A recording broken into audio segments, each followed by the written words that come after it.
नमस्कार, सत श्री अकाल, आदाब। मेरा नाम मनदीप पूनिया है ਤੇ ਤੁਸੀਂ ਸੁਣ ਰਹੇ ਹੋ ਪੰਜਾਬੀ ਰੇਡੀਓ USA। ਮੈਂ ਇੱਕ ਵਾਰ ਫਿਰ ਹਾਜ਼ਰ ਹਾਂ ਨਵੇਂ ਬੁਲਟਨ ਦੇ ਨਾਲ ਤੇ ਸ਼ੁਰੂਆਤ ਕਰਦੇ ਹਾਂ ਅੱਜ ਦੀ ਮੁੱਖ ਖਬਰਾਂ ਤੋਂ। ਦਿੱਲੀ ਦੀ ਰਾਉਜ਼ ਐਵਨਿਊ ਕੋਰਟ ਨੇ ਦਿੱਲੀ ਦੇ ਮੁੱਖ ਮੰਤਰੀ ਅਰਵਿੰਦ ਕੇਜਰੀਵਾਲ ਦੀ ਨਿਆਇਕ ਹਿਰਾਸਤ ਨੂੰ 3 ਜੁਲਾਈ ਤੱਕ ਵਧਾ ਦਿੱਤਾ ਹੈ ਤੇ ਉਹਨਾਂ ਦੇ ਨਾਲ ਵਿਨੋਦ ਚੌਹਾਨ ਦੀ ਜੁਡੀਸ਼ੀਅਲ ਕਸਟਡੀ ਵੀ ਵਧਾਈ ਗਈ ਹੈ। ਹਰਿਆਣਾ ਵਿਧਾਨ ਸਭਾ ਚੋਣਾਂ ਤੋਂ ਪਹਿਲਾਂ ਕਾਂਗਰਸ ਪਾਰਟੀ ਨੂੰ ਹਰਿਆਣੇ ਦੇ ਵਿੱਚ ਵੱਡਾ ਝਟਕਾ ਲੱਗਿਆ ਹੈ। ਕਾਂਗਰਸ ਦੀ ਵੱਡੀ ਆਗੂ ਕਿਰਨ ਚੌਧਰੀ ਅਤੇ ਉਹਨਾਂ ਦੀ ਕੁੜੀ ਸ਼ਰੂਤੀ ਚੌਧਰੀ ਦੋਵੇਂ ਕਾਂਗਰਸ ਨੂੰ ਛੱਡ ਕੇ ਅੱਜ ਬੀਜੇਪੀ ਸ਼ਾਮਿਲ ਹੋ ਗਈਆਂ ਹਨ। ਦੋਵੇਂ ਚੌਧਰੀ ਬੰਸੀ ਲਾਲ ਨਾਲ ਰਿਲੇਟਡ ਹਨ। ਆਮ ਆਦਮੀ ਪਾਰਟੀ ਦੀ ਵੱਡੀ ਆਗੂ ਅਤੇ ਦਿੱਲੀ ਦੀ ਵਾਟਰ ਸਪਲਾਈ ਮਿਨਿਸਟਰ ਅਤੀਸ਼ੀ ਮਾਰਲੇਨਾ ਨੇ ਅੱਜ ਮੀਡੀਆ ਨੂੰ ਦੱਸਿਆ ਹੈ ਕਿ ਉਹਨਾਂ ਨੇ ਇੱਕ ਲੈਟਰ ਪ੍ਰਧਾਨ ਮੰਤਰੀ ਨਰਿੰਦਰ ਮੋਦੀ ਨੂੰ ਲਿਖਿਆ ਹੈ, ਜਿਹਦੇ 'ਚ ਉਹਨਾਂ ਨੇ ਕਿਹਾ ਹੈ ਕਿ ਦਿੱਲੀ ਨੂੰ ਉਸਦੇ ਹੱਕ ਦਾ ਪਾਣੀ ਮਿਲਣਾ ਚਾਹੀਦਾ, ਭਾਵੇਂ ਉਹ ਹਰਿਆਣੇ ਤੋਂ ਲੈ ਕੇ ਦੇਣ ਜਾਂ ਫਿਰ ਕਿਸੇ ਹੋਰ ਤੋਂ ਲੈ ਕੇ ਦੇਣ।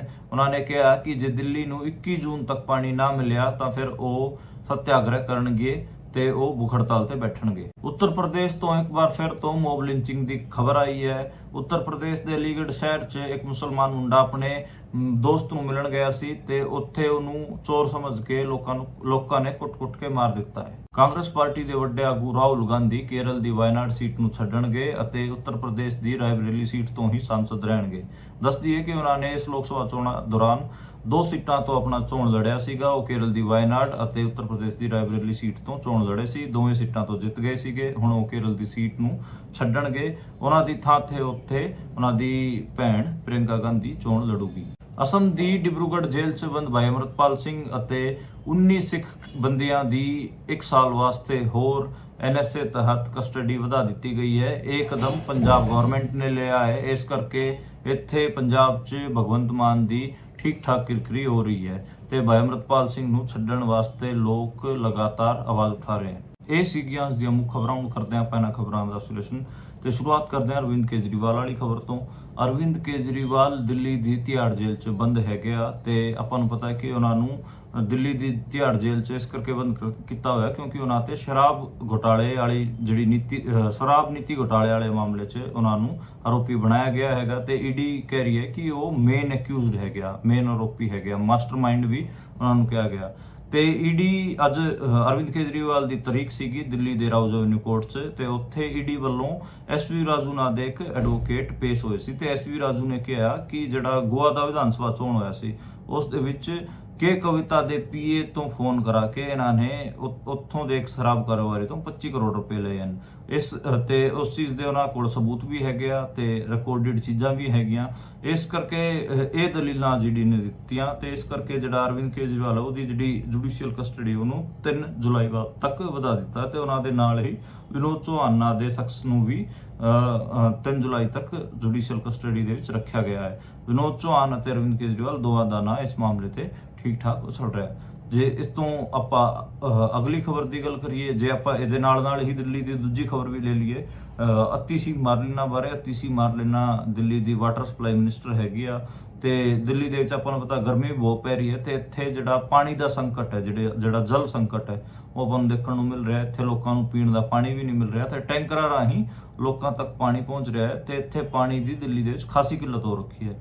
ਇਹਦੇ ਤੇ ਦਿੱਲੀ ਦੀ ਜਿਹੜੀ ਆਮ ਆਦਮੀ ਪਾਰਟੀ ਉਹ ਲਗਾਤਾਰ ਹਰਿਆਣੇ ਤੇ ਵੀ ਹਮਲਾ ਕਰ ਰਹੀ ਹੈ, ਸੈਂਟਰ ਤੇ ਵੀ ਹਮਲਾ ਕਰ ਰਹੀ ਹੈ, ਹਿਮਾਚਲ ਤੇ ਵੀ ਹਮਲਾ ਕਰ ਰਹੀ ਹੈ। ਤੇ ਅੱਜ ਅਤੀਸ਼ੀ ਮਾਰਲੇਨਾ ਨੇ ਇੱਕ ਪ੍ਰੈਸ ਨੂੰ ਦੱਸਿਆ ਕਿ ਅੱਜ ਉਹਨਾਂ ਨੇ ਇੱਕ ਲੈਟਰ ਲਿਖਿਆ ਪ੍ਰਧਾਨ ਮੰਤਰੀ ਨਰਿੰਦਰ ਮੋਦੀ ਨੂੰ, ਜਿਹਦੇ 'ਚ ਉਹਨਾਂ ਨੇ ਲਿਖਿਆ ਕਿ ਉਹਨਾਂ ਨੂੰ ਦਿੱਲੀ ਨੂੰ ਬੇਸਿਕਲੀ ਉਹਨਾਂ ਦੇ ਹੱਕ ਦਾ ਪਾਣੀ ਮਿਲਣਾ ਚਾਹੀਦਾ, ਭਾਵੇਂ ਉਹ ਹਰਿਆਣੇ ਤੋਂ ਲੈ ਕੇ ਦੇਣ ਜਾਂ ਕਿਤੋਂ ਵੀ ਲੈ ਕੇ ਦੇਣ, ਤਾਂ ਕਿ ਜਿਹੜੇ ਦਿੱਲੀ ਦੇ ਲੋਕ ਹੈਗੇ ਆ ਉਹ ਪਿਆਸੇ ਨਾ ਮਰਨ। ਤੇ ਉਹਨਾਂ ਨੇ ਕਿਹਾ ਕਿ ਜੇ 21 ਜੂਨ ਤੱਕ ਪਾਣੀ ਨਾ ਮਿਲਿਆ ਤਾਂ ਫਿਰ ਉਹ ਅਨਸ਼ਨ ਕਰਨਗੇ ਤੇ ਉਹ ਭੁੱਖ ਹੜਤਾਲ ਤੇ ਬੈਠਣਗੇ। ਤੇ ਇਹ ਅਤੀਸ਼ੀ ਮਾਰਲੇਨਾ ਨੇ ਮੀਡੀਆ ਵਾਲਿਆਂ ਨੂੰ ਦੱਸਿਆ ਹੈਗਾ। ਦਿੱਲੀ ਦੇ ਵਿੱਚ ਜਿਹੜਾ ਵਾਟਰ ਕ੍ਰਾਈਸਿਸ ਉਹ ਤਾਂ ਆਪਾਂ ਨੂੰ ਪਤਾ ਹੈ ਬਹੁਤ ਸੀਰੀਅਸ ਹੈਗਾ। ਜਿਹੜੇ ਹਰਿਆਣੇ ਦੇ ਵਿੱਚ BJP ਦੀ ਸਰਕਾਰ ਹੈ ਉਹਦੇ ਤੇ ਸੀਰੀਅਸ ਸਵਾਲ ਖੜੇ ਨੇ। ਉਹਨਾਂ ਤੇ ਐਲੀਗੇਸ਼ਨ ਇਹ ਲੱਗ ਰਹੇ ਨੇ ਕਿ ਜਿਹੜਾ ਹਿਮਾਚਲ ਹੈ ਉਹ ਤਾਂ ਪਾਣੀ ਛੱਡ ਰਿਹਾ ਹੈ ਪਰ ਹਰਿਆਣਾ ਉਸ ਪਾਣੀ ਨੂੰ ਰੋਕੇ ਹੋਇਆ ਤੇ ਹਰਿਆਣਾ ਉਸ ਪਾਣੀ ਨੂੰ ਅੱਗੇ ਦਿੱਲੀ ਨਹੀਂ ਆਉਣ ਦੇ ਰਿਹਾ। ਅਜੇ ਤੱਕ ਇਹਦੇ ਤੇ ਕੋਈ ਵਧੀਆ ਕੋਈ ਕਲੈਰਿਟੀ ਦਾ ਹੀ ਨਹੀਂ ਹੈ। ਹਾਲਾਂਕਿ ਨਾਇਬ ਸਿੰਘ ਸੈਣੀ ਨੇ ਇੱਕ ਵਾਰ ਕਿਹਾ ਸੀਗਾ ਕਿ ਇਹ ਤਾਂ ਖਿੱਚ ਇਦਾਂ ਹੀ ਬੋਲ ਰਹੇ ਹੈਗੇ, ਇਹਨਾਂ ਦੇ ਜਿਹੜੇ ਮੁੱਖ ਮੰਤਰੀ ਉਹ ਤਾਂ ਜੇਲ੍ਹ 'ਚ ਬੈਠੇ ਹੈਗੇ। ਇਸ ਕਿਸਮ ਦੀਆਂ ਹਲਕੀਆਂ ਗੱਲਾਂ ਜ਼ਰੂਰ ਹੋਈਆਂ ਨੇ ਪਰ ਜਿਹੜੀ ਕਲੈਰਿਟੀ ਇੱਕ ਆਫੀਸ਼ੀਅਲ ਵਧੀਆ ਤਰੀਕੇ ਨਾਲ ਜਿਹੜੀ ਕਲੈਰਿਟੀ ਹੁੰਦੀ ਹੈ ਉਹ ਹਰਿਆਣੇ ਵੱਲੋਂ ਨਹੀਂ ਆਈ ਹੈ। ਉਸ ਤੋਂ ਜਿਹੜੀ ਅਗਲੀ ਖਬਰ ਦੀ ਗੱਲ ਕਰੀਏ ਉਹ ਹਰਿਆਣੇ ਤੋਂ ਹੀ ਹੈ। ਹਰਿਆਣੇ ਦੇ ਵਿੱਚ ਆਪਾਂ ਨੂੰ ਪਤਾ ਹੈ ਕਿ ਜਿਹੜਾ ਬੰਸੀ ਲਾਲ ਪਰਿਵਾਰ ਹੈ ਉਹਦੇ ਜਿਹੜੀ ਵਿਰਾਸਤ ਹੈ ਉਹ ਕਿਰਨ ਚੌਧਰੀ ਅਤੇ ਸ਼ਰੂਤੀ ਚੌਧਰੀ ਕੋਲ ਸੀਗੀ। ਤੇ ਕਿਰਨ ਚੌਧਰੀ ਬੇਸਿਕਲੀ ਬੰਸੀ ਲਾਲ ਦੇ ਮੁੰਡੇ ਦੀ ਇੱਕ ਘਰਵਾਲੀ ਸੀ ਤੇ ਉਹ ਤੋਂ ਸ਼ਾਮ ਤੋਂ ਵਿਧਾਇਕ ਵੀ ਸੀ ਤੇ ਉਹ ਹਰਿਆਣਾ ਸਰਕਾਰ ਚ ਮੰਤਰੀ ਵੀ ਰਹੀ ਹੈ। ਉਹ ਅੱਜ ਕਾਂਗਰਸ ਨੂੰ ਛੱਡ ਕੇ ਬੀਜੇਪੀ 'ਚ ਸ਼ਾਮਲ ਹੋ ਗਈ ਹੈ। ਇਸ ਕਰਕੇ ਆਪਾਂ ਇਹਨੂੰ ਕਹਿ ਸਕਦੇ ਹਾਂ ਕਿ ਹਰਿਆਣਾ ਵਿਧਾਨ ਸਭਾ ਤੋਂ ਚੋਣਾਂ ਤੋਂ ਪਹਿਲਾਂ ਹੁਣ 3 ਮਹੀਨੇ ਦਾ ਟਾਈਮ ਹੀ ਰਹਿ ਗਿਆ ਹੈ ਤੇ ਉਹ 3 ਮਹੀਨਿਆਂ ਤੋਂ ਪਹਿਲਾਂ ਹੀ ਜਿਹੜੀ ਕਾਂਗਰਸ ਦੇ ਵਿੱਚ ਟੁੱਟ ਸ਼ੁਰੂ ਹੋ ਚੁੱਕੀ ਹੈ ਤੇ ਇਹ ਅੱਜ ਆਪਾਂ ਨੂੰ ਦੇਖਣ ਨੂੰ ਮਿਲਿਆ ਕਿ ਕਾਂਗਰਸ ਨੂੰ ਇੱਕ ਵੱਡਾ ਝਟਕਾ ਕਹਿ ਸਕਦੇ ਹਾਂ ਆਪਾਂ। ਭਿਵਾਣੀ ਦੇ 3-4 ਸੀਟਾਂ ਤੇ ਤਾਂ ਉਹਦਾ ਠੀਕ ਠਾਕ ਅਸਰ ਹੈਗਾ ਤੇ ਆਪਾਂ ਜੇ 90 ਸੀਟਾਂ ਹੈਗੇ ਹਰਿਆਣੇ ਦੇ 3-4 ਸੀਟਾਂ ਦਾ ਹੀ ਆਪਾਂ ਜੇ ਮੰਨ ਕੇ ਚੱਲੀਏ ਕਿ ਉਹ ਨੁਕਸਾਨ ਕਰ ਸਕਦੀ ਹੈ ਤਾਂ ਕਿਤੇ ਨਾ ਕਿਤੇ ਝਟਕਾ ਤਾਂ ਕਾਂਗਰਸ ਪਾਰਟੀ ਨੂੰ ਲੱਗਿਆ ਹੈ। ਤੇ ਅੱਜ ਉਹਨੇ ਕਿਹਾ, ਕਰਨ ਚੌਧਰੀ ਨੇ ਕਿਹਾ ਬੀਜੇਪੀ 'ਚ ਸ਼ਾਮਿਲ ਹੁੰਦਿਆਂ ਕਿਹਾ ਹੈ ਕਿ ਮੈਂ ਭਗਵੇ ਰੰਗ 'ਚ ਰੰਗ ਗਈ ਹਾਂ। 20 ਸਾਲ ਪਹਿਲਾਂ ਅਸੀਂ ਜਿਹੜੀ ਸਾਡੀ ਹਰਿਆਣਾ ਵਿਕਾਸ ਪਾਰਟੀ ਸੀ ਉਹ ਕਾਂਗਰਸ 'ਚ ਮਰਜ ਕਰਤੀ ਸੀਗੀ ਪਰ ਕਾਂਗਰਸ ਦੇ ਵਿੱਚ ਸਾਨੂੰ ਨਿਆਂ ਨਹੀਂ ਮਿਲਿਆ, ਸਾਡੇ ਨਾਲ ਧੋਖਾ ਹੋਇਆ, ਮੇਰੀ ਕੁੜੀ ਦੀ ਟਿਕਟ ਵੀ ਕੱਟ ਦਿੱਤੀ ਗਈ ਤੇ ਹੁਣ ਉਹ ਦੁਬਾਰੇ ਬੀਜੇਪੀ 'ਚ ਚਲੀ ਗਈ ਹੈ। ਤੇ ਹਰਿਆਣਾ ਵਿਕਾਸ ਪਾਰਟੀ ਬੇਸਿਕਲੀ ਬੰਸੀ ਲਾਲ ਨੇ ਬਣਾਈ ਸੀ ਕਾਂਗਰਸ ਤੋਂ ਅੱਡ ਹੋ ਕੇ ਤੇ ਉਹਨੇ ਬੀਜੇਪੀ ਨਾਲ ਅਲਾਈਅੰਸ ਕਰਕੇ ਹਰਿਆਣਾ ਵਿੱਚ ਸਰਕਾਰ ਵੀ ਚਲਾਈ ਸੀ। ਬੰਸੀ ਲਾਲ ਦੀ ਕਈ ਕਿਸਮ ਦੀਆਂ ਇਮੇਜਿਸ ਹੈਗੀਆਂ। ਬੇਸਿਕਲੀ ਹਰਿਆਣੇ ਦੇ ਵਿੱਚ 3 ਲਾਲ ਪਰਿਵਾਰ ਹੋਏ ਆ ਹਰਿਆਣੇ ਦੀ ਪੋਲਿਟਿਕਸ ਦੇ ਵਿੱਚ। ਇੱਕ ਤਾਂ ਹੈ ਭਜਨ ਲਾਲ ਦਾ ਪਰਿਵਾਰ, ਦੇਵੀ ਲਾਲ ਦਾ ਪਰਿਵਾਰ ਤੇ ਬੰਸੀ ਲਾਲ ਦਾ ਪਰਿਵਾਰ। ਸਭ ਤੋਂ ਪਹਿਲਾਂ ਜਿਹੜਾ ਮੁੱਖ ਮੰਤਰੀ ਬਣਿਆ ਸੀ ਹਰਿਆਣੇ ਦਾ ਮੁੱਖ ਮੰਤਰੀ ਬਣਿਆ ਉਹ ਬਣਿਆ ਬੰਸੀ ਲਾਲ। ਉਸ ਤੋਂ ਬਾਅਦ ਦੇਵੀ ਲਾਲ ਮੁੱਖ ਮੰਤਰੀ ਬਣਿਆ ਦੂਜਾ ਤੇ ਤੀਜਾ ਭਜਨ ਲਾਲ ਮੁੱਖ ਮੰਤਰੀ ਬਣਿਆ। ਅੱਜ ਦੇ ਟਾਈਮ ਤਿੰਨੇ ਲਾਲਾਂ ਦੇ ਪਰਿਵਾਰ ਬੀਜੇਪੀ 'ਚ ਸ਼ਾਮਿਲ ਹਨ ਤੇ ਇਸ ਚੋਣਾਂ 'ਚ ਤਿੰਨੇ ਲਾਲਾਂ ਦੇ ਪਰਿਵਾਰ ਬੀਜੇਪੀ ਵਾਸਤੇ ਵੋਟ ਮੰਗਣਗੇ। ਪਹਿਲਾਂ ਆਪਾਂ ਬੰਸੀ ਲਾਲ ਦੀ ਸ਼ੁਰੂਆਤ ਕਰਦੇ ਹਾਂ। ਬੰਸੀ ਲਾਲ ਬੇਸਿਕਲੀ ਏਦਾਂ ਦਾ ਬੰਦਾ ਸੀਗਾ ਜਿਹਦੇ 2 ਇਮੇਜ ਰਹੀ। ਪਹਿਲੀ ਗੱਲ ਤਾਂ ਸੰਜੇ ਗਾਂਧੀ ਅਤੇ ਇੰਦਰਾ ਗਾਂਧੀ ਦਾ ਬਹੁਤ ਜ਼ਿਆਦਾ ਵੱਡਾ ਚਮਚਾ ਸੀਗਾ। ਇਹਨੂੰ ਕਹਿਣ 'ਚ ਕੋਈ ਦਿੱਕਤ ਨਹੀਂ ਮੈਨੂੰ।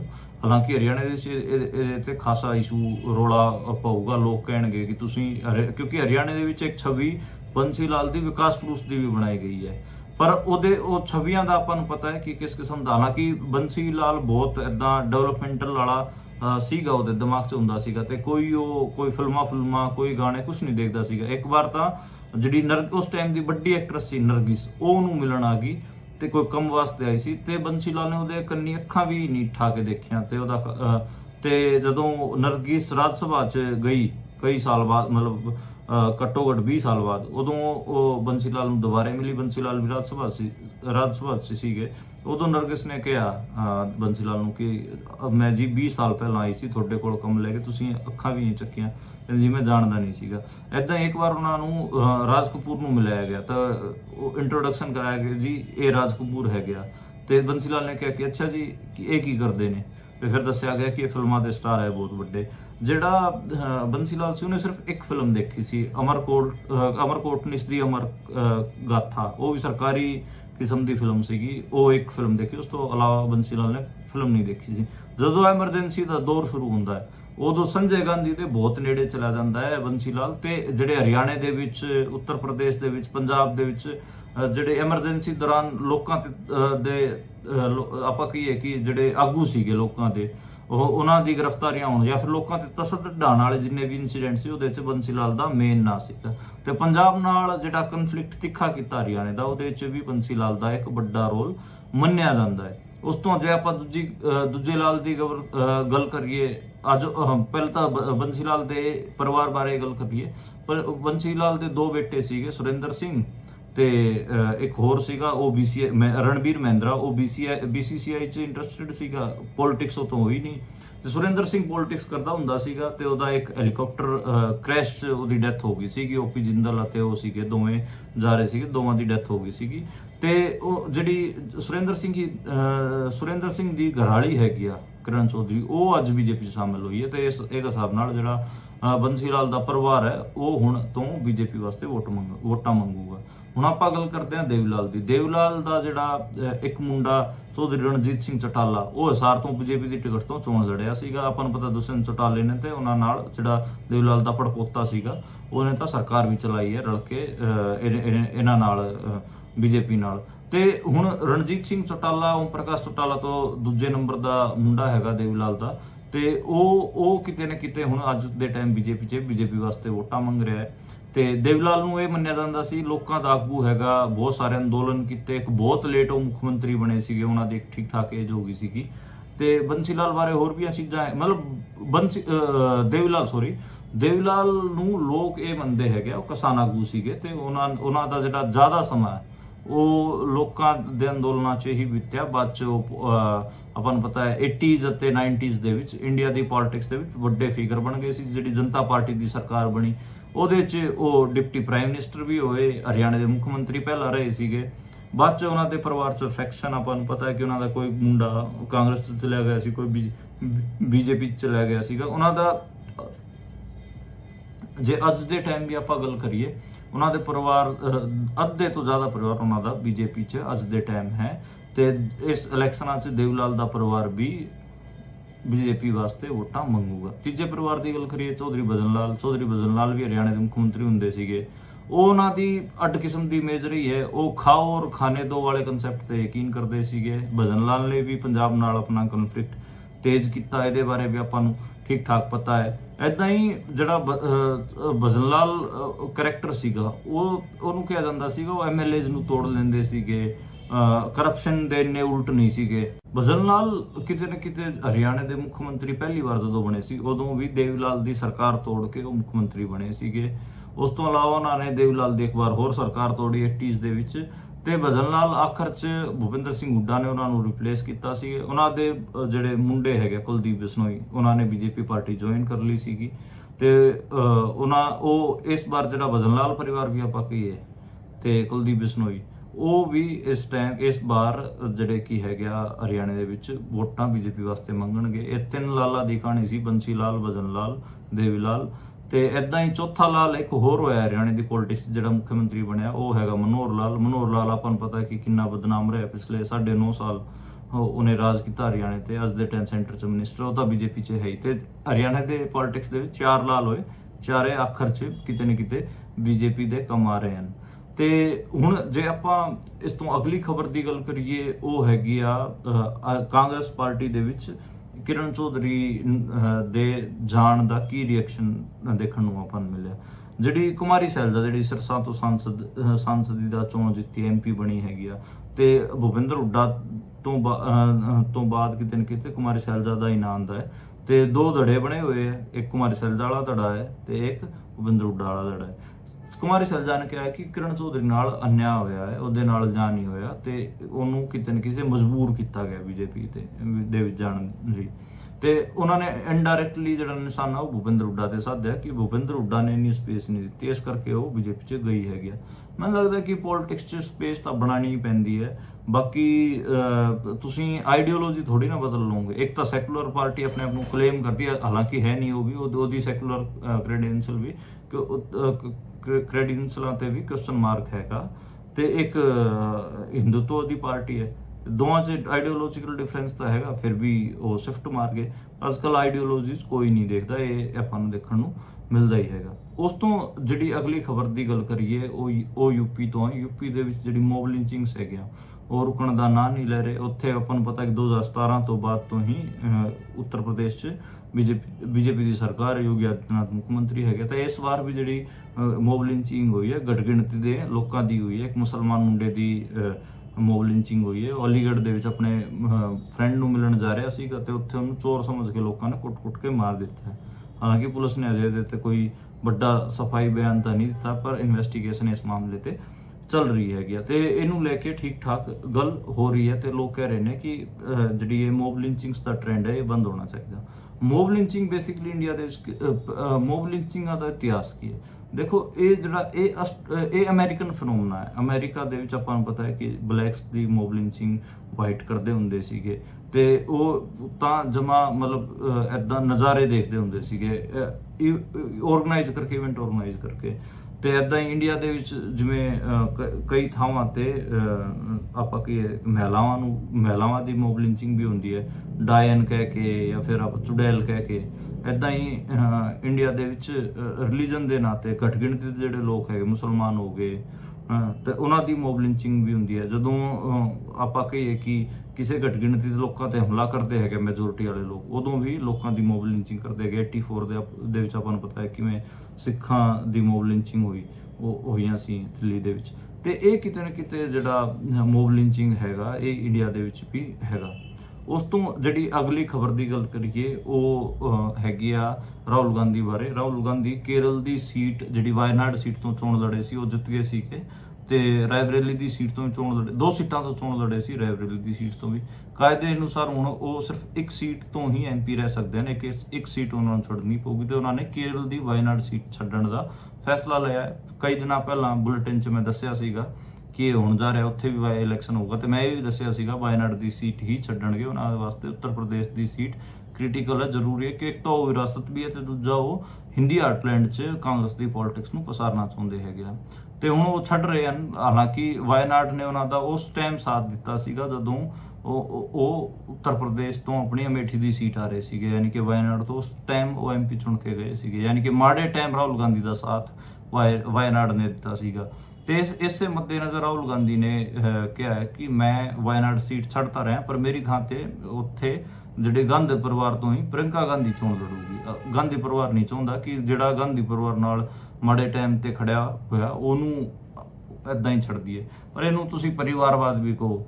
ਤੁਹਾਡੀ ਮਾਂ ਜਿਹੜੇ ਮਾਤਾ ਜੀ ਹੈ ਉਹ ਵੀ ਰਾਜ ਸਭਾ ਸਾਂਸਦ ਹੈਗੇ, ਤੁਸੀਂ ਰਾਏਬਰੇਲੀ ਤੋਂ ਸਾਂਸਦ ਹੋਗੇ, ਤੁਹਾਡੀ ਜਿਹੜੀ ਭੈਣ ਹੈ ਉਹ ਹੁਣ ਵਾਇਨਾਡ ਤੋਂ ਸਾਂਸਦ ਹੋ ਜਾਊਗੀ, ਤੁਹਾਡੇ ਪਰਿਵਾਰ 'ਚ ਕੋਈ ਇੱਕ ਅੱਧਾ ਹੋਰ ਬਚਿਆ ਹੋਇਆ ਉਹਨੂੰ ਵੀ ਚੋਣ ਲੜਾ ਦਿਓ ਤੇ ਉਹ ਵੀ ਕਿਤੇ ਨਾ ਕਿਤੋਂ ਸਾਂਸਦ ਹੋ ਜਾਊਗਾ। ਤੁਸੀਂ ਇਹ ਪਰਿਵਾਰਵਾਦ ਤੇ ਜਿਹੜਾ ਨਵ ਸਾਮੰਤਵਾਦ ਹੈ, ਨਿਓ ਫਿਊਡਲਿਜ਼ਮ ਹੈ, ਇਹਦੇ ਤੇ ਕੋਈ ਗੱਲ ਨਹੀਂ ਕਰਦਾ। ਤੁਸੀਂ ਇਦਾਂ ਸ਼ੋਅ ਕਰੋ ਤੁਸੀਂ ਜਿਹੜੀ ਪ੍ਰੋਗਰੈਸਿਵ ਪੋਲਿਟਿਕਸ ਇੰਡੀਆ ਦੇ ਉਹਦੇ ਟੋਰਚ ਬੇਅਰਰ ਹੋ ਨਹੀਂ ਹੋ ਅਜੇ। ਤੁਹਾਡੇ ਜਿਹੜੇ ਬਹੁਤ ਸਾਰੇ ਜਿਹੜੇ ਪ੍ਰੋਗਰੈਸਿਵ ਪੋਲਿਟਿਕਸ ਵਾਸਤੇ ਜਿਹੜੇ ਕ੍ਰੈਡੈਂਸ਼ੀਅਲ ਹੈਗੇ ਉਹ ਚੈਲੰਜਡ ਹੈਗੇ ਰਾਹੁਲ ਗਾਂਧੀ ਦੇ। ਇਸ ਕਰਕੇ ਮਤਲਬ ਮੈਨੂੰ ਤਾਂ ਕੋਈ ਇਹਦੇ 'ਚ ਪ੍ਰੋਗਰੈਸਿਵ ਸਟੈਪ ਲੱਗਦਾ ਨਹੀਂ, ਪਰ ਬਹੁਤ ਸਾਰੇ ਲੋਕ ਇੱਥੇ ਇੰਡੀਆ ਦੇ ਵਿੱਚ ਜਿਹੜਾ ਲਿਬਰਲ ਸੈਕਸ਼ਨ ਹੈ ਖਾਸ ਕਰ ਉਹ ਤਾਂ ਸੈਲੀਬ੍ਰੇਟ ਕਰ ਰਹੇ। ਇਸ ਤੋਂ ਜਮਾ ਅਗਲੀ ਜਿਹੜੀ ਖਬਰ ਉਹ ਇਸ ਤੋਂ ਜਮਾ ਅੱਡ ਕੰਟਰਾਸਟ ਦੀ ਹੈ। ਉਹ ਹੈਗੀ ਆ ਅਸਮ ਦੇ ਵਿੱਚ ਜਿਹੜੇ ਐਨਐਸਏ ਦੇ ਤਹਿਤ ਭਾਈ ਅਮਰਤਪਾਲ ਸਿੰਘ ਜੇਲ੍ਹ 'ਚ ਬੰਦ ਹੈਗੇ ਆ, ਉਹਨਾਂ ਦੀ ਜਿਹੜੀ ਕਸਟਡੀ ਐਨਐਸਏ ਦੇ ਤਹਿਤ ਉਹ 1 ਸਾਲ ਵਾਸਤੇ ਹੋਰ ਵਧਾ ਦਿੱਤੀ ਹੈ, ਤੇ ਉਹ ਪੰਜਾਬ ਸਰਕਾਰ ਨੇ ਵਧਾਈ ਹੈ। ਤੇ ਇਹ ਇੱਕ ਕੰਟਰਾਸਟ ਰਾਹੁਲ ਗਾਂਧੀ ਦੇ ਨਾਲ ਵੀ ਬਣਦਾ ਭਾਈ ਅਮਰਤਪਾਲ ਦਾ, ਤਾਂ ਇੱਕ ਕੰਟਰਾਸਟ ਅਰਵਿੰਦ ਕੇਜਰੀਵਾਲ ਨਾਲ ਵੀ ਬਣਦਾ। ਅਰਵਿੰਦ ਕੇਜਰੀਵਾਲ ਵੀ ਜੇਲ੍ਹ 'ਚ ਬੰਦ ਹੈਗੇ ਆ, ਤੇ ਲੋਕ ਕਹਿ ਰਹੇ ਨੇ, ਲਿਬਰਲ ਸੈਕਸ਼ਨ ਕਹਿ ਰਿਹਾ ਕਿ ਉਹ ਦੇਖੋ ਬੀਜੇਪੀ ਧੱਕਾ ਕਰ ਰਹੀ ਹੈ, ਪਰ ਅਮਰਤਪਾਲ ਸਿੰਘ ਜੇਲ੍ਹ 'ਚ ਬੰਦ ਹੈਗੇ ਆ। ਆਮ ਆਦਮੀ ਪਾਰਟੀ ਬਾਰੇ ਇੱਥੇ ਬਹੁਤ ਘੱਟ ਲਿਬਰਲ ਕਹਿ ਰਹੇ ਹਨ ਕਿ ਅਮਰਤਪਾਲ ਸਿੰਘ ਨਾਲ ਗਲਤ ਹੋ ਰਿਹਾ ਹੈ, ਉਹਦੇ ਤੇ ਐਨਐਸਏ ਦੇ ਤਹਿਤ ਕਾਰਵਾਈ ਨਹੀਂ ਬਣਦੀ ਸੀਗੀ, ਤੇ ਉਹ ਜਿਹੜੇ ਹੋਰ 19 ਬੰਦੇ ਹੈਗੇ ਜਿਹੜੇ ਕਿ ਅਸਮ ਜੇਲ੍ਹ 'ਚ ਬੰਦ ਹੈਗੇ ਉਹਨਾਂ ਬਾਰੇ ਵੀ ਕਿਹਾ ਜਾ ਰਿਹਾ ਕਿ ਉਹਨਾਂ ਨੂੰ ਵੀ ਛੱਡਿਆ ਜਾਵੇ। ਐਨਐਸਏ ਲਾਉਣ ਤੇ ਪੰਜਾਬ 'ਚ ਠੀਕ ਠਾਕ ਵਿਰੋਧ ਹੋ ਰਿਹਾ ਹੈ, ਇਹ ਇਸ ਗੱਲ ਦਾ ਆਪਾਂ ਨੂੰ ਪਤਾ ਹੈ ਤੇ ਇਹ ਵੀ ਪਤਾ ਹੈ ਕਿ ਖਡੂਰ ਸਾਹਿਬ ਤੋਂ ਉਹ ਕਿੰਨੀ ਲੀਡ ਨਾਲ ਜਿੱਤੇ ਸੀਗੇ। ਅਸੀਂ ਉਹਨਾਂ ਦਾ ਚੋਣ ਵੀ ਕਵਰ ਕਰਨ ਗਏ ਸੀਗੇ, ਤੇ ਲੋਕਾਂ 'ਚ ਇੱਕ ਉਤਸ਼ਾਹ ਸੀ, ਤੇ ਅਸੀਂ ਪਹਿਲਾਂ ਹੀ ਪ੍ਰੀਡਿਕਟ ਕਰਤਾ ਸੀਗਾ ਕਿ ਉਹ ਚੋਣ ਜਿੱਤ ਰਹੇ ਹਨ, ਤੇ ਉਹ ਵੱਡੇ ਮਾਰਜਨ ਨਾਲ ਜਿੱਤੇ। ਪੰਜਾਬ 'ਚ ਸਭ ਤੋਂ ਵੱਡਾ ਮਾਰਜਨ ਉਹਨਾਂ ਦਾ ਹੀ ਸੀ, ਪਰ ਹੁਣ ਅੱਜ ਦੇ ਟਾਈਮ ਉਹ ਜੇਲ੍ਹ 'ਚ ਹੀ ਹੈਗੇ ਆ। ਸ਼ਪਥ ਵੀ ਨਹੀਂ ਲੈ ਸਕਦੇ, ਆਪਣਾ ਜਿਹੜੀ ਸਹੁੰ ਚੁੱਕਣੀ ਹੁੰਦੀ ਹੈ ਸਾਂਸਦਾਂ ਨੂੰ ਉਹ ਵੀ ਨਹੀਂ ਚੁੱਕ ਸਕਦੇ। ਤੇ ਜਿਹੜੀ ਹਕੂਮਤ ਹੈ ਉਹਨੇ 1 ਸਾਲ ਵਾਸਤੇ, ਪੰਜਾਬ ਦੀ ਹਕੂਮਤ ਨੇ 1 ਸਾਲ ਵਾਸਤੇ ਹੋਰ ਉਹਨਾਂ ਦਾ ਐਨਐਸਏ ਵਧਾ ਦਿੱਤਾ ਹੈ। ਪੰਜਾਬ 'ਚ ਕਿਤੇ ਨਾ ਕਿਤੇ ਜਿਹੜਾ ਅਰਵਿੰਦ ਕੇਜਰੀਵਾਲ ਅਤੇ ਜਿਹੜਾ ਭਗਵੰਤ ਮਾਨ ਹੈ ਦੋਵਾਂ ਦੀ ਕਿਰਕਰੀ ਹੋ ਰਹੀ ਹੈ। ਕਿਹਾ ਜਾ ਰਿਹਾ ਹੈ ਕਿ ਇਹ ਦੇਖੋ ਕਿੰਨਾ ਗਲਤ ਵਿਵਹਾਰ ਇਹਨਾਂ ਨਵੇਂ ਮੁੰਡਿਆਂ ਨਾਲ ਕਰ ਰਹੇ ਹੈਗੇ ਆ। ਇਹਨਾਂ ਨੇ ਕੋਈ ਏਡਾ ਵੱਡਾ ਕ੍ਰਾਈਮ ਵੀ ਨਹੀਂ ਕੀਤਾ ਸੀ, ਫਿਰ ਵੀ ਉਹਨਾਂ ਨੂੰ ਏਡੀ ਵੱਡੀ ਸਜ਼ਾ ਦੇ ਰਹੇ ਹਨ। ਉਹਨਾਂ ਦੇ ਕ੍ਰਾਈਮ ਤੋਂ ਜ਼ਿਆਦਾ ਵੱਡੀ ਸਜ਼ਾ ਉਹਨਾਂ ਨੂੰ ਦਿੱਤੀ ਜਾ ਰਹੀ ਹੈ। ਇਸ ਕਿਸਮ ਦੀਆਂ ਗੱਲਾਂ ਵੀ ਹੁੰਦੀਆਂ ਨੇ, ਪਰ ਉਹਨਾਂ ਵਾਸਤੇ ਕੋਈ ਪਪੂਲਰ ਵਾਇਸ ਲਿਬਰਲ ਸੈਕਸ਼ਨ ਜਿਵੇਂ ਅਰਵਿੰਦ ਕੇਜਰੀਵਾਲ ਵਾਸਤੇ ਆਉਂਦੀ ਹੈ ਉਹ ਨਹੀਂ ਆਉਂਦੀ। ਜਿਵੇਂ ਲਿਬਰਲ ਸੈਕਸ਼ਨ ਰਾਹੁਲ ਗਾਂਧੀ ਨੂੰ ਪ੍ਰੋਗਰੈਸਿਵ ਪੋਲਿਟਿਕਸ ਦਾ ਟੋਰਚ ਬੇਅਰਰ ਦੇਖਦਾ ਹੈ, ਤੇ ਉਹਨਾਂ ਨਾਲ ਕੁਝ ਹੁੰਦਾ ਤਾਂ ਜਵਾਬ ਦਿੰਦਾ ਹੈ ਕਿ ਫਿਰ ਉਹਦੇ ਤੇ ਗੱਲ ਕਰਦਾ ਹੈ। ਇਦਾਂ ਭਾਈ ਅਮਰਤਪਾਲ ਸਿੰਘ ਬਾਰੇ ਲਿਬਰਲ ਸੈਕਸ਼ਨ ਇੰਡੀਆ ਦਾ ਕੋਈ ਗੱਲ ਨਹੀਂ ਕਰ ਰਿਹਾ, ਤੇ ਇਹ ਵੀ ਇੱਕ ਪਰੇਸ਼ਾਨੀ ਵਾਲੀ ਗੱਲ ਹੈਗੀ ਆ। ਜੇ ਪੋਲੀਟੀਕਲ ਪ੍ਰਿਜ਼ਨਰਸ ਤੇ ਗੱਲ ਕਰਨੀ ਹੈ ਤਾਂ ਫਿਰ ਉਹ ਸਾਰੇ ਪੋਲੀਟੀਕਲ ਪ੍ਰਿਜ਼ਨਰਸ ਤੇ ਗੱਲ ਹੋਊਗੀ। ਤੁਸੀਂ ਸਿਲੈਕਟਡ ਥੋੜੀ ਨਾ, ਤੁਸੀਂ ਸਿਰਫ ਅਰਵਿੰਦ ਕੇਜਰੀਵਾਲ ਅਤੇ ਹੇਮੰਤ ਸੋਰੇਨ ਬਾਰੇ ਗੱਲ ਕਰਕੇ ਰਹਿ ਜਾਓਗੇ। ਜਿਹੜੇ CNRC ਮਾਮਲਿਆਂ ਦੇ ਵਿੱਚ ਮੁਸਲਮਾਨ ਮੁੰਡੇ ਬੰਦ ਹੈਗੇ ਉਹਨਾਂ ਬਾਰੇ ਤੁਸੀਂ ਗੱਲ ਨਹੀਂ ਕਰੋਗੇ। ਜਿਹੜੇ ਸਿੱਖ ਪੋਲੀਟੀਕਲ ਪ੍ਰਿਜ਼ਨਰਸ ਹੈਗੇ ਉਹਨਾਂ ਬਾਰੇ ਤੁਸੀਂ ਗੱਲ ਨਹੀਂ ਕਰੋਗੇ। ਅਮਰਿਤਪਾਲ ਸਿੰਘ ਹੋਰਾਂ ਬਾਰੇ ਤੁਸੀਂ ਗੱਲ ਨਹੀਂ ਕਰੋਗੇ। ਇਦਾਂ ਦਾ ਦੋਗਲਾਪਨ ਠੀਕ ਨਹੀਂ ਹੈ। ਤੁਸੀਂ ਹਿਊਮਨ ਰਾਈਟਸ ਦੀ ਗੱਲ ਕਰ ਰਹੇ ਹੋ ਤਾਂ ਫਿਰ ਹਿਊਮਨ ਰਾਈਟਸ ਤਾਂ ਸਾਰਿਆਂ ਦੇ ਬਣਦੇ ਹੈਗੇ, ਭਾਵੇਂ ਉਹ ਸਿੱਖ ਹੋਣ ਚਾਹੇ ਮੁਸਲਮਾਨ ਹੋ। ਤੁਸੀਂ ਸਿਰਫ ਔਰ ਸਿਰਫ ਹੇਮੰਤ ਸੋਰੇਨ ਅਤੇ ਅਰਵਿੰਦ ਕੇਜਰੀਵਾਲ ਦੀ ਗੱਲ ਕਰਕੇ ਰਹਿ ਜਾਂਦੇ ਹੋ, ਤੇ ਇਸ ਮਾਮਲੇ ਤੇ ਠੀਕ ਠਾਕ ਉਹਨਾਂ ਦਾ ਕ੍ਰਿਟਿਸਿਜ਼ਮ ਵੀ ਬਣਦਾ ਹੈ ਲਿਬਰਲ ਸੈਕਸ਼ਨ ਦਾ। ਤੇ ਇਹ ਮੋਟੀਆਂ ਖਬਰਾਂ ਸੀਗੀਆਂ ਅੱਜ ਦੇ ਪੋਲੀਟੀਕਲ ਐਟਮੋਸਫੇਅਰ 'ਚ, ਇੰਡੀਆ ਦੇ ਪੋਲੀਟੀਕਲ ਐਟਮੋਸਫੇਅਰ 'ਚ ਜਿਹੜੀ ਸਭ ਤੋਂ ਜ਼ਿਆਦਾ ਚਰਚਾ 'ਚ ਸੀਗੀਆਂ। ਅਸੀਂ ਉਹਨਾਂ ਬਾਰੇ ਗੱਲ ਕੀਤੀ, ਤੇ ਕੱਲ ਆਪਾਂ ਦੁਬਾਰਾ ਫੇਰ ਮਿਲਾਂਗੇ ਨਵੇਂ ਖਬਰਾਂ ਨਾਲ, ਨਵੇਂ ਬੁਲਟਨ ਨਾਲ। ਤੁਸੀਂ ਦੇਖਦੇ ਅਤੇ ਸੁਣਦੇ